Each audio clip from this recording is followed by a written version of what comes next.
Today's January 18th, 2021.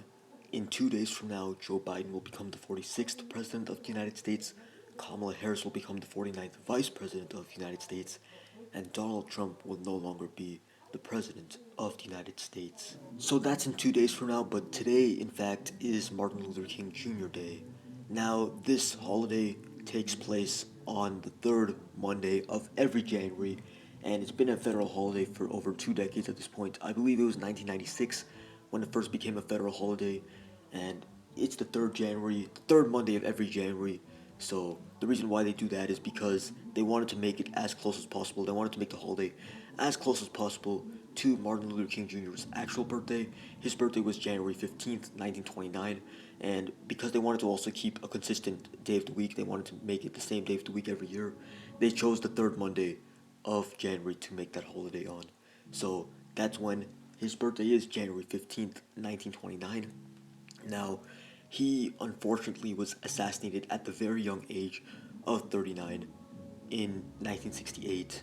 April of 1968 is when he got assassinated. What I find pretty insane is the fact that in theory he could have still been alive today.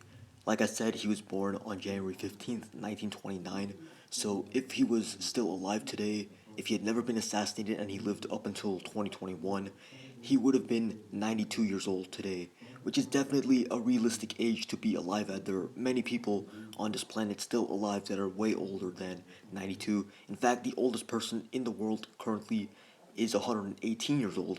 That person was born in January of 1903.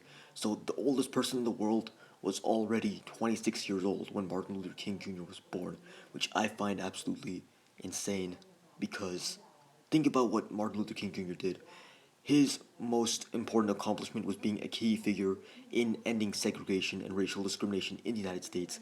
And the fact that that was in this country up until a few decades ago is pretty insane to me. The fact that just recently, in the lifetimes of many people still living in this country, in their lifetimes, racial discrimination, racial segregation was still allowed across the United States and was still a standard practice. And I'm very happy that this country has made significant progress in addressing racial discrimination, racial segregation in just the past few decades. And I hope that that continues to happen in the upcoming years and the upcoming decades. But that is why I find it incredible the fact that a figure like Martin Luther King Jr. could have still, in theory, been alive today. And he would have only been 92 years old. That's still pretty old, but he could have, in theory, definitely still been alive today in 2021. And it's also crazy to think about that just a few decades ago, in the lifetimes of many people that are still alive today and still living in the United States today, that in their lifetimes, racial segregation, racial discrimination was still a common practice being performed in the United States at an institutional level, like, for example, school segregation, where people of certain races had to go to one school, but people of other races went to another school.